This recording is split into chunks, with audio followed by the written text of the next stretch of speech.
औज़ुबिल्लाहिमिनश्शैतानिर्रजीम बिस्मिल्लाहिर्रहमानिर्रहीम। आप देख रहे हैं JIT और मैं हूं नवीद बिलावल। हम्दो सताइश उस ज़ात के लिए जिसने कारखाना आलम को वजूद बख्शा और दरूद सलाम हुजूर नबी अकरम सल्लल्लाहु अलैहि वसल्लम की ज़ात अक़दस पर जिनके दम से दीन हक का बोलबाला हुआ। JIT जुनैद इकबाल साहब की जानिब से शुरू किया गया एक YouTube चैनल है और मेरा इसमें रोल क्या होगा, इससे पहले तो आप मुझे मुख्तलिफ टीवी चैनल्स पे देखते रहते हैं, न्यूज़ पढ़ते हुए कुछ प्रोग्राम्स में आपने मुझे देखा होगा। लेकिन आज जो हम सिलसिला शुरू करने जा रहे हैं JIT के साथ, वो पहले वाले सिलसिलों से थोड़ा सा मुख्तलिफ है। जब मैं आप न्यूज़ में जॉब कर रहा था एज ए न्यूज़ एंकर, तो उस वक्त जो हमारे मैनेजिंग डायरेक्टर थे जुनैद इकबाल साहब, वैसे उनकी हमारे साथ दोस्ती थी। हम जैसे और बहुत सारे नौजवानों को वो मोटिवेट करते थे, बल्कि हमने पहले ऐसे मैनेजिंग डायरेक्टर देखे थे जिनके कमरे तक हमें रसाई थी, जिनके साथ हमें गुफ्तगू करने का मौका मिलता था और बाज़ औक़ात वो हमारी गलतियों पे हल्की फुल्की सरजनिश करते थे और साथ में बहुत अच्छे तरीके से मोटिवेट भी करते थे।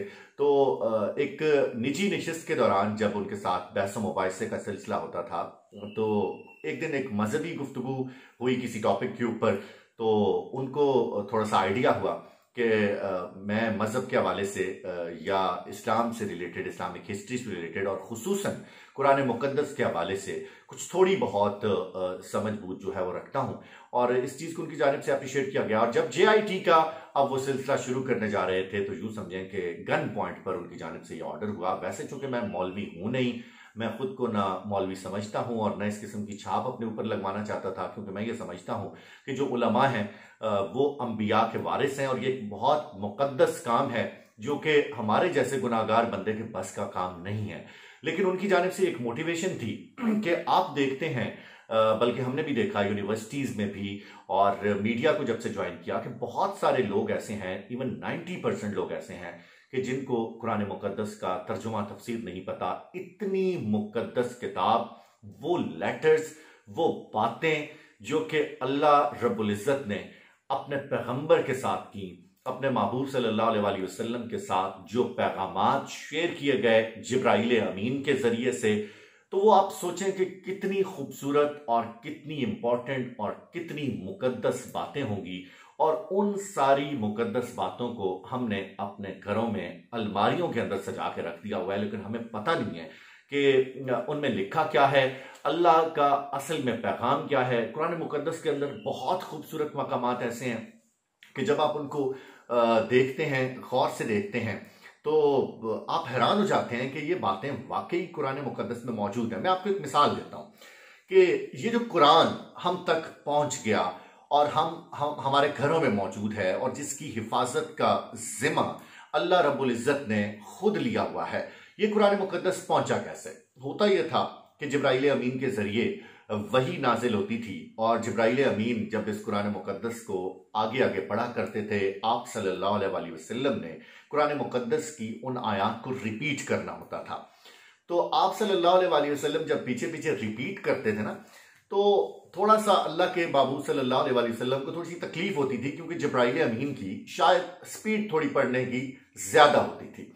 तो आप सल्लल्लाहु अलैहि वसल्लम थोड़े परेशान होते थे, उनको तेजी में बोलना पड़ता था। तो अल्लाह रब्बुल इज़्ज़त की जानिब से आयत नाजिल होती है। अपने महबूब सल्लल्लाहु अलैहि वसल्लम के साथ इतनी मोहब्बत थी उनको कि इतनी सी तकलीफ थी, अल्लाह ताला ने गवारा नहीं की अपने पैगंबर की। तो अल्लाह ताला ने फरमाया, मेरे महबूब सल्लल्लाहु अलैहि वसल्लम, ये कुरान के अल्फाज में कॉपी कर रहा हूँ और आगे शेयर कर रहा हूँ कि ला तुहर्रिक बिही लिसानका लिताजल बिही इन्ना अलैना जमअहु व कुरआनहु, कि मेरे महबूब सल्लल्लाहु अलैहि वसल्लम, अब आप अपने होंठों को हरकत मत दिया करें, आपके सीने में कुरान मुक़द्दस को जमा करना ये हमारा काम है। तो यानी कि ये कुरान पाक जो किताब की शक्ल में हमारे पास मौजूद है, ये इन मराइल से गुजरता हुआ हम तक पहुंचा। तो इतनी हमारे किसी जिसके साथ हम मोहब्बत करते हो दुनियावी एतबार से, अगर मैं किसी की बात करूं, तो उसकी जानिब से भेजा हुआ मैसेज हम व्हाट्सएप के ऊपर अगेन अगेन स्क्रॉल डाउन करते हुए देखते हैं, उसकी बातें, उनको रिपीट करना, उनको दोहराना। तो जो इतनी इंपॉर्टेंट बातें हैं कि जिनके नाजिल होने में भी आप सल्लल्लाहु अलैहि वसल्लम को थोड़ी तकलीफ हुई, गारे हिरा तक जाना पड़ा, कभी कभी कोई तकलीफ बर्दाश्त करनी पड़ी, उनको हमने अलमारियों में सजा के रख दिया और हमें पता नहीं है। फिर एक और चीज, वजीर आजम पाकिस्तान इमरान खान की जानिब से अर्थरुल ड्रामे को टेलीकास्ट करने का हुक्म दिया गया सरकारी टीवी के ऊपर। तो उसके बाद से आपने देखा कि पाकिस्तान के अंदर एक इनकलाब बर्पा हुआ। मैं एक दफा कटिंग करवाने के लिए गया सैलून में, तो मैंने देखा कि एक लड़का कटिंग करवा रहा है और साथ में अर्थरुल देख रहा है। तो मैंने उसको कहा, मैंने कहा ये क्या है? तो उसकी जानिब से कहा गया कि मैं जी सीजन 3 पे पहुंच चुका हूं, मैं सीजन 4 पे हूं, कोई कह रहा है मैं सीजन 5 पे हूं। यानी कि इतनी ज्यादा दिलचस्पी लोगों के अंदर, बच्चे, बूढ़े, नौजवान, हर बंदा। मैं खुद बहुत बड़ा फैन हूं अर्थरुल का, तो ये देखने में आया। अब अर्थरुल के अंदर है क्या? अगर उस ड्रामे का थीम देखा जाए तो सिवाय जिहाद के उस ड्रामे के अंदर कोई चीज जो है वो तलकीन नहीं की गई है। सबसे बेसिक उसका अगर कोई थीम है तो वो जिहाद है। आप सल्लल्लाहु अलैहि वसल्लम ने जैसा फरमाया कि अल जिहाद माजिन इला यौमिल क़यामा, कि ये कयामत के दिन तक जिहाद एक ऐसी चीज है जो कि जारी और सारी रहेगा। अब जबकि इससे पहले अर्थरुल की कास्ट से पहले तो हम देखते थे कि जिहाद के अंदर कोई ऐसी दिलचस्पी नहीं थी, खासतौर पे नौजवान नस्ल में, जो कि हॉलीवुड की मूवीज देखते थे, जो कि पाकिस्तानी ड्रामास को प्रेफर करते थे। तो अब वो अर्थरुल के फैन फॉलोइंग जब हमने देखी तो हमने ये महसूस किया कि लोग दीन की तरफ आना चाहते हैं, लोग ये जानना चाहते हैं कि इस्लाम क्या है, लोग इस्लाम के पैगाम के साथ भी ईमान मोहब्बत करना जानते हैं। लेकिन बड़ी माजरत के साथ कि मेंबर और महराब से कुछ ऐसी किस्से, कुछ ऐसे कहानियां और कुछ ऐसी चीजें वो लोगों तक पहुंचती रही कि कुरान की जो असल रूह थी, कुरान का जो असल पैगाम था, वो लोगों तक नहीं पहुंचा। तो ये सिलसिला अगरचे मेरी पर्सनालिटी से थोड़ा जो है ना वो डिफरेंस रखता है बजायर, यानी कि मैं ये नहीं लगता कि शायद मुझे इस चीज का कोई नॉलेज होगा, लेकिन हमारी पूरी कोशिश होगी कि इतनी आसान पैराए में आप लोगों तक कुरान का पैगाम पहुंचाएं। हम इस्लामिक हिस्ट्री भी आपके साथ डिस्कस करेंगे, बनो उमैया से लेके और मुसलमानों के जो तगय्युर और तब्दीलियां जो रुनुमा हुई, और मुसलमानों की जो जवाल की दास्तान है, मुसलमानों की जो उरूज की दास्तान है, जब तक कुरान मुकद्दस के पैगामात की रोशनी में मुसलमानों ने अपनी जिंदगियां गुजारी और किन किन खित्तों के ऊपर उन्होंने हुकूमत की, और उसके बाद किस तरह से जवाल पजीर होना शुरू हो गई चीजें, ये इन सारी चीजों को हम डिस्कस करेंगे और बहुत आसान पैराए में। सबसे पहले तो जो हमने मेन जिस चीज के ऊपर फोकस करना है वो कुरान का पैगाम, कुरान से दोस्ती की हमने बात करनी है। क्योंकि मैंने ये देखा, खासतौर पर जब मेरी एक बात हुई थी, एक बहुत बड़े आलिम उनसे बात हुई थी, मैंने कहा जी कुरान मुकद्दस में हजरत यूनुस अलैहिस्सलाम का किस्सा है कि वो मछली के पेट के अंदर चले जाते हैं और फिर उसके बाद उनकी जानिब से एक कलमा पढ़ा जाता है, और अल्लाह ने उस कलमे को इतना पसंद किया कि कुरान मुकद्दस के दूसरे मकाम पर अल्लाह ने फरमाया कि अगर हजरत यूनुस अलैहिस्सलाम वो कलमा ना पढ़ते तो कयामत की सुबह तक उस मछली के पेट के अंदर ही रहते। तो मुझे खुद कुरान मुकद्दस की वो आयत बहुत खूबसूरत लगती है, ला इलाहा इल्ला अंता सुब्हानका इन्नी कुन्तु मिनज़ ज़ालिमीन। तो मैंने उन आलिम से पूछा कि क्या मैं ये पढ़ सकता हूं? तो उन्होंने कहा नहीं नहीं नहीं नहीं, ये आप नहीं पढ़ सकते। क्यों नहीं पढ़ सकता भाई? कुरान की आयत है, इसके लिए आपको एक मुर्शिद रखना होगा। बेसिकली ये वो हथकंडे हैं कुरान से दूर करने के। हो कुरान की आयत और अल्लाह खुद कह रहा हो कि हमने इस कुरान में कुछ नहीं रखा आप लोगों के लिए सिवाय इस कुरान के नाजिल करने में क्या है, शिफा व रहमा। एक शिफा है, दुनिया की हर बीमारी की शिफा, दुनिया के हर मसले की शिफा, और हर मसले की शिफा से जब आप निकलते हैं तो जब तक अल्लाह की रहमत नहीं होती आपके ऊपर, आप कामयाब नहीं होते। तो अल्लाह फरमाते हैं सिर्फ बीमारियों और दुनिया के हर मसले के हल के अलावा हमने इसके अंदर रहमत ही रहमत रखी है। तो कुरान की आयत पढ़ने के लिए कौन से मुर्शिद की जरूरत हो सकती है? और लफ्ज ब लफ्ज जब तक आप तर्जुमा नहीं सीखेंगे कुरान मुकद्दस की आयत का, कुरान के लफ्जों का, इसको सीखना थोड़ा सा मुश्किल हो जाता है। और फिर आप जब मौलवियों के आगे चढ़ते हैं तो वो आपको कुछ ऐसी लंबी कहानियां और ऐसे किस्सों की तरफ ले जाते हैं कि कुरान का जो पैगाम है उससे आप दूर होना शुरू हो जाते हैं।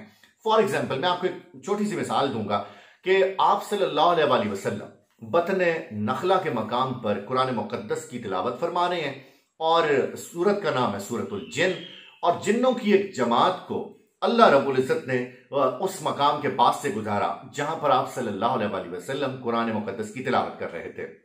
कुरान मुकद्दस ने उस चीज को यूं नकल किया कि कुल ऊखिया इलैया अन्नहुस्तमा नफर मिनल जिन्न फकालू इन्ना समेना कुरानन अजबा, कि जिन्नों की एक जमात जब वहां से गुजरती है ना, कुल ऊखिया इलैया अन्नहुस्तमा नफर मिनल जिन्न, उस जिन्नों की जमात की समातों तक कुरान मुकद्दस की आवाज पहुंचती, और आवाज भी वो जो आप सल्लल्लाहु अलैहि वसल्लम की आवाज हो। आप सोचें कि एक तरफ कुरान मुकद्दस हो, अल्लाह का कलाम हो, और पढ़ने वाले मोहम्मद अरबी सल्लल्लाहु अलैहि वसल्लम हो, तो क्या तासीर होगी उस कुरान की। और जब उस जिन्नों की जमात की समातों से इस कुरान की आवाज टकराती है, अब वो जो जिन्नों की जमात थी वो कोई सरफो नाव के तालिब इल्म नहीं थे, उन्होंने कोई मुदरसों से तालीम नहीं हासिल की हुई थी, 8-8 साल मुदरसों में नहीं लगाए हुए थे, बल्कि वो उनका वहां से सिर्फ गुजर होता है। तो उनकी जानिब से क्या कहा गया कि इन्ना समेना कुरानन अजबा, हमने तो बड़ा ही कोई अजीब कुरान सुना। अजब अरबी जुबान के अंदर अजब उस चीज को कहते हैं जिसकी उससे पहले कोई मिसाल तक न मिलती हो। यानी कि उन जिन्नों की तरफ से कहा गया कि हमने तो भाई वो कलाम देखा कि जो जिसकी आज तक न कोई मिसाल मिली, ना आज तक इससे कोई पुरलुत्फ किताब या पुरलुत्फ जुमला या पुरलुत्फ कलाम हमारे कानों तक पहुंचा हो। और अब इस कुरान को सुनने के बाद वो किस स्टेज पे खड़े हो गए, इन्ना समेना कुरानन अजबा यहदी इलर रुश्दे फआमन्ना बिही, ये वो कुरान है जो कि हिदायत की तरफ आपकी रहनुमाई करता है, और हम इसी कुरान के ऊपर फआमन्ना बिही, हम इसी कुरान के ऊपर ईमान लाए हैं। और जब कोई इस कुरान के ऊपर ईमान ले आता है तो फिर उसका अकीदा तौहीद से जुड़ जाता है। वलन नुश्रिका बिरब्बिना अहदा, अब चूंकि हम इस कुरान मुकद्दस की रूह को समझ चुके हैं तो वो जिन्नों की जमात कहती है कि हम ईमान लाए हैं इस कुरान के साथ, और आइंदा हम अपने परवरदिगार के साथ किसी को शरीक नहीं ठहराएंगे। इसी तरह सूरत, तो ये जो कुरान मुकद्दस का हवाला जो मैंने नोट किया, कुरान मुकद्दस के अंदर मौजूद हैं ये सारी बातें सूरतुल जिन के अंदर। और ये जो जादू टोने किस्से कहानियां, ये जो 2 नंबर पीर और इन्होंने जो थड़े बनाए हुए हैं और लोगों को लूटने का एक सिलसिला होता है, खुदा की कसम सूरतुल जिन आप पढ़ें, आपके घर से जादू टोने का खात्मा हो सकता है। क्योंकि ये जिन्नों की बहुत बड़ी जमात थी जो सारी इस कुरान मुकद्दस को सुनने के बाद ईमान ले आई। तो ये जो आजकल के छोटे मोटे जिन्न होंगे इस जमाने के, उनकी क्या औकात है। तो बहुत सारी ऐसी चीजें हैं कि जिन कुरान मुकद्दस से दूर रखने के बाद आप गुमराही के एक सिलसिले को पकड़ लेते हैं और उसमें धंसते चले जाते हैं। एक और अगर मैं आपको हवाला दूं सूरतुल फातिहा से रिलेटेड, फातिहा का मतलब होता है खोलना, और इसमें जिस तरह से बताया गया अल्हम्दुलिल्लाहि रब्बिल आलमीन अर्रहमानिर रहीम मालिकी यौमिद्दीन इय्याका नअबुदु व इय्याका नस्तईन, यानी कि आपको आदाब सिखाए गए मांगने के। जब आप अपने ऑफिस में कोई काम निकलवाना हो तो बॉसेस की थोड़ी जाके तारीफ की जाती है, और तारीफ करने के साथ साथ थोड़ा सा चूना लगाया जाता है एम्प्लॉय की तरफ से भी, और बॉस भी थोड़ा सा चौड़ा हो जाता है। अल्लाह करीम की जात, ये जो आजकल के नाम निहाद बॉसेस हैं जिनके इख्तियारात में कुछ नहीं है, जो खुद जिनकी गर्दनों में सरिये हैं, ये अगर खुद को कुछ समझते हैं तो अल्लाह रब्बुल इज्जत तो पूरी कायनात का खालिक है। बेसिकली बड़ाई जचती ही अल्लाह की जात को है। तो अल्लाह रब्बुल इज्जत को ये जो एक मांगने का तरीका है वो बहुत पसंद है इंसान का। अल्लाह ताला फरमाते हैं कि जब कोई इंसान मांगता है तो मुझे बड़ी खुशी होती है। तो अल्लाह की सबसे पहले आपने तारीफ करनी है कि अल्हम्दुलिल्लाह रब्बिल आलमीन अर्रहमानिर रहीम। हम आगे जाके कुरान की इन सारी आयात का शान नज़ूल, एक एक लफ्ज का तर्जुमा, तफसीर बहुत ही आसान पैराए में आप तक पहुंचाने की कोशिश करेंगे। लेकिन मैं फिलहाल इस मकाम को सिर्फ नकल करने की कोशिश कर रहा हूं कि आपकी दिलचस्पी की चीजें क्या है। आखिर पे जाके जब आप अल्लाह की तारीफ करते हैं, अल्लाह को ये अल्फाज भी बहुत पसंद है, तो आखिर पे क्या कहते हैं, इहदिनस सिरातल मुस्तकीम। आप भी मांगते हैं, अल्लाह की तारीफ करने के बाद आप मांगते हैं कि ऐ अल्लाह हमें सीधा रास्ता दिखा, वो रास्ता जो कि उन लोगों का रास्ता है जिनके ऊपर तूने अपना इनाम किया, और न कि उन लोगों का रास्ता जिनके ऊपर तेरा गजब रहा। इसके बाद हम जो रोजमर्रा के जो मसाइल हैं दीन से रिलेटेड, जिनको बहुत तलाक के मसाइल हैं, निकाह के मसाइल हैं, वालिदैन के हुकूक के मसाइल हैं, बीवियों के हुकूक के मसाइल हैं, और बच्चों की परवरिश के मामलात हैं, जमाने में आपने जिंदगी किस तरह से गुजारनी, वो आप देखें। दीन को आप फॉलो करें या ना करें, इट्स अप टू यू, ये खालिस्तन आपका इख्तियार है। ला इकराह फिद्दीन, दीन में कोई जबर नहीं है, और ना मानने की सूरत में जो आपकी लिटरेशन होनी है वो क़यामत के दिन देखा जाएगा कि आपके साथ क्या होता है। इसमें कोई जबर नहीं है, लेकिन दीन से आशनाई या दीन के पैगाम के मुताल्लिक जानना ये कम अज कम हम सब लोगों का फर्ज है।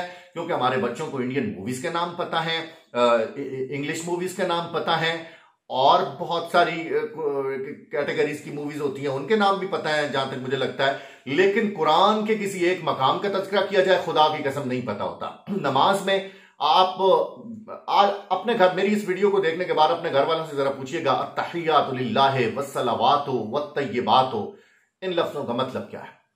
आपको अंदाजा हो जाएगा कि हम जो इतने सालों से हाथ बांध के खड़े होके हम जो बोलते रहते हैं, हमें पता ही नहीं होता कि हम क्या बोल रहे हैं। आपके घर में किसी का इंतकाल हो जाता है, 30-40 साल वालिद साहब ने बच्चे को अयाशी करवाई, उसको एक से बढ़ के एक गाड़ी लेके दी, और जब सफे दुरुस्त करने का टाइम आया तो ये नहीं पता आपकी औलाद में से बगैर वुजू के खड़े होते हैं जनाजे में। और आज ही इस वीडियो को देखने के बाद अपने घर में बच्चों से जरा नमाज जनाजा की दुआ सुन लीजिएगा, आपको अंदाजा हो जाएगा कि कितने लोगों को नमाज जनाजा की दुआ आती है। यानी कि इतना बड़ा फ्रॉड, इतना बड़ा धोखा। हम कहते खुद को मुसलमान हैं कि आपकी मरने के बाद आपकी मगफरत की दुआ के लिए आपका बेटा आपके साथ सिंसियर नहीं है, क्योंकि उसको दुआ आती ही नहीं है।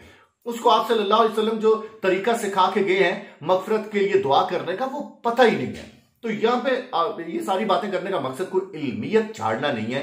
अर्ज ये करना मकसूद है कि जरूरी नहीं है कि ये ड्यूटी सिर्फ हमने मेंबर महराब के सपोर्ट कर दी है और फिर हम गिला भी करते हैं कि वो जी ये हमें तलकीन नहीं करते, तो क्यों ना अपने हिस्से की शम्मा हम भी जलाएं और कोशिश करें कि जो पैगाम हम पहुंचा सकते हैं वो आप तक पहुंचाए। तो JIT के साथ बेसिकली जो हमारा जो प्रोग्राम होगा वो दीन से रिलेटेड होगा। हम फिका की बात करेंगे, हम सुन्ना की बात करेंगे, और सबसे जो मेरी जाती तौर पे कोशिश ये है कि कुरान मुकद्दस को इस्लामिक यूनिवर्सिटी में हमने जो कुछ सीखा और अपने उस्ताद मुकर्रम से जो सीखा, इस प्रोग्राम को अब एक और मजे की बात मैं आपको बताऊं कि इस प्रोग्राम के जो डायरेक्टर हैं उनका नाम है उस्ताद मुकर्रम जनाब ज़िया रहमान साहब। वो इसको डायरेक्ट कर रहे हैं प्रोग्राम को, और उनका ताल्लुक है देवबंद से। और जो इस प्रोग्राम के प्रोड्यूसर होंगे उनका ताल्लुक है बरेलवियत मसलक से, उनका ताल्लुक है अनीस हैदर साहब उनका नाम है। तो आप ये अंदाजा कर सकते हैं कि जो इख्तिलाफ इतने अरसे से चलता रहा और इसके ऊपर कोई भी मुत्तफिक नहीं हुआ। मैंने तो अपने प्रोग्राम में 2 मुख्तलिफ कैटेगरीज और 2 मुख्तलिफ मकातब फिक्र से ताल्लुक रखने वाले उलमा को एक जगह में बिठा दिया, क्योंकि हमने बात करनी है कुरान की, हमने इख्तिलाफ की बात ही कोई नहीं करनी। और कुरान जो है वो इख्तिलाफ नहीं है, कुरान वो रस्सी है जो आपको सिर्फ इत्तेहाद का दर्स देता है, और कुरान वो किताब है कि जिसके पीछे चलने से आप सिर्फ हिदायत याफ्ता होते हैं, हिदायत के रास्ते पे चलते हैं। अब कुरान कहता क्या है, कुरान का पैगाम क्या है, ये हम अगले प्रोग्राम में शुरू करेंगे सिलसिला। या तो हम आप बल्कि आपकी सजेशन और आपके फीडबैक का भी इंतजार रहेगा कि हम इसको अलिफ लाम मीम से शुरू करें, या शुरू में कुरान मुकद्दस के अंदर जो किस्से हैं, मुख्तलिफ कहानियां, क्योंकि बेसिकली कुरान में ना अल्लाह ने मुख्तलिफ पैगंबरों के किस्से सुना के आप सल्लल्लाहु अलैहि वसल्लम को भी पैगाम दिया कि पिछले जमाने में क्या होता था, हम लोगों के लिए भी उसमें पैगाम है, और अगले जमाने की भी बातें हैं, फ्यूचर की बातें भी की गई हैं, पिछले जमाने की बातें भी की गई हैं। तो आपने ये देखना है कि सबसे पहले हमने इसको शुरू से लेकर आखिर तक शुरू करें एक सिलसिला, या जो कुरान मुकद्दस की सूरतें हैं जो बड़ी लाइक के सूरह यूसुफ है, हजरत नूह अलैहिस्सलाम का वाक़या है, लूत अलैहिस्सलाम की कौम का अहवाल है, और 90% आज मौजूदा दौर में जो बीमारियां हैं, जो खराबियां हैं, वो मैं आपको हजरत लूत अलैहिस्सलाम की कौम के ऊपर किस वजह से अजाब आया था, क्या किस किस्म की खराबियां थी उनके अंदर, वो जब आगे जाके जिक्र करूंगा तो आप हैरान होंगे कि ये इस कौम की बात हो रही है या उस कौम की बात हो रही है। तो ये कैसे शुरू करना है इसका फीडबैक आप देंगे। फिलहाल ये एक तारफी सेशन था कि आपको हम बताना चाहते थे कि हमने इस चीज को किस तरह से लेके चलना है। तो इंशाल्लाह बहुत मजा आने वाला है। 2 मुख्तलिफ मकातब फिक्र के उलमा इस प्रोग्राम के डायरेक्टर और प्रोड्यूसर हैं, और जुनैद इकबाल साहब का वंस अगेन थैंक यू कि उन्होंने मौका फराहम किया और इस तरफ तवज्जो दिलाई, और बल्कि मोटिवेट किया कि हम इतना जबरदस्त जो सफर है इसको शुरू करें। आप लोगों की दुआएं भी हमारी जरूरत है, और आप लोगों का फीडबैक भी, और हमारे चैनल को भी सब्सक्राइब कीजिएगा और इसको शेयर भी कीजिएगा, और इस हवाले से कोई मुस्बत अगर फीडबैक है तो वो जरूर हमें दीजिएगा। बहुत शुक्रिया।